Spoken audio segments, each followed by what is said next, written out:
ketika saya memperingati kematian Tuhan Yesus, kok Tuhanku mati dan disalib, berarti ada Tuhan pencabut nyawa dong. Kemudian saya mencari terus.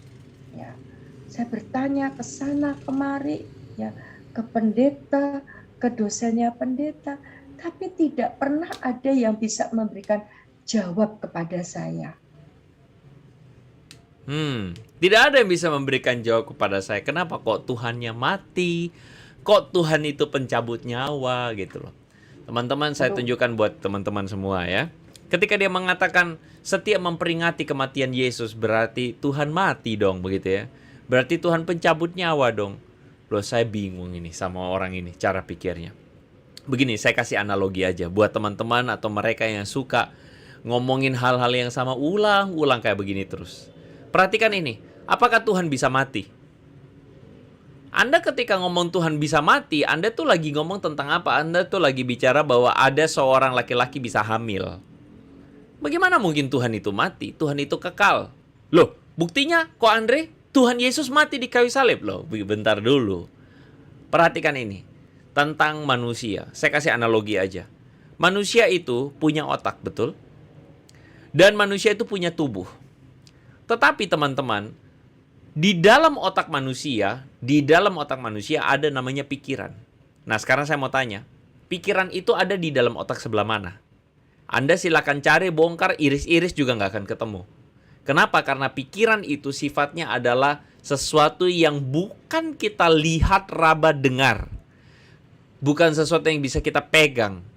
Seperti otak itu adalah mediumnya. Otak itu adalah benda yang bisa kita pegang, itu otak. Tapi pikiran itu nggak bisa kita pegang. Sama halnya manusia itu punya tubuh. Dan sama halnya dalam tubuh yang bisa dipegang itu, kita mengakui bahwa ada rohnya. Nah, sekarang masalahnya adalah Anda mau pegang roh di mana? Nggak ada. Jadi saya mau bilang tentang dua aspek manusia, ada namanya otak dan tubuh. Tetapi di satu sisi yang sama ada aspek metafisisnya, yaitu adalah pikiran dan rohnya. Nah, ketika Anda mengatakan Yesus mati di kayu salib, apakah berarti Tuhan mati? Hei, pasang otakmu baik-baik dan coba pikirkan baik-baik. Apakah Tuhan mati ketika badan ragawi Yesus mati? Badan ragawi Yesus bisa mati. Betul, karena itu adalah badan manusia. Tetapi, ingat baik-baik bahwa Tuhan tidak dibatasi oleh fisik ragawi. Karena Tuhan adalah roh, jadi Tuhan tidak pernah mati, coy. Tuhan tidak pernah mati, Ferguso, ya. Tuhan tidak pernah mati dan dia tidak pernah dibatasi olehnya. Jadi ketika tubuh ragawinya itu memang mati, ya Tuhan juga tidak mati kali. Begitu loh. Jadi buat orang-orang yang kemudian mengatakan, "Oh, Tuhan mati, Tuhan mati, Tuhan mati." Ya aduh. Anda komentar yang pinteran dikit lah gitu loh. Ya, ketika Anda kemudian menuduh-nuduh Kristen, "Wah, Tuhannya mati, Tuhannya mati." Aduh. Coba pakai dulu lah otaknya tuh ya. Jadi begini loh teman-teman. Kita itu kadang-kadang jadi Kristen itu tuh bosan. Bosan dengan apa? Bosan dengan yang kayak begini-begini. Hal-hal bodoh-bodoh ya. Kalian pertanyakan hal yang tidak pintar-pintar begitu loh.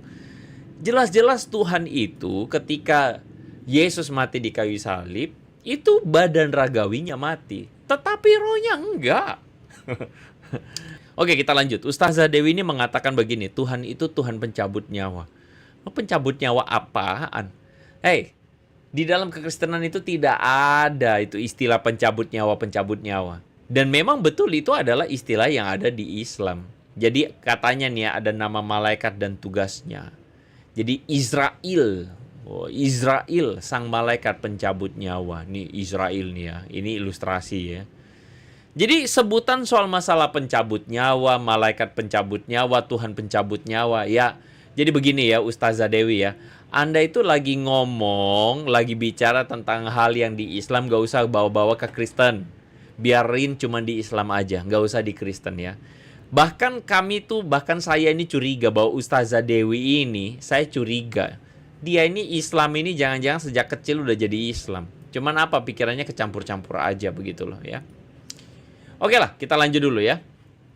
Jadi ketika dikatakan Tuhan pencabut nyawa ini penting ya. Hei, perhatikan. Kan selalu mereka tanya, kalau gitu siapa yang bunuh Yesus? Perhatikan ini baik-baik. Yesus berseru dengan suara nyaring di dalam Lukas pasal 23 ayat 46.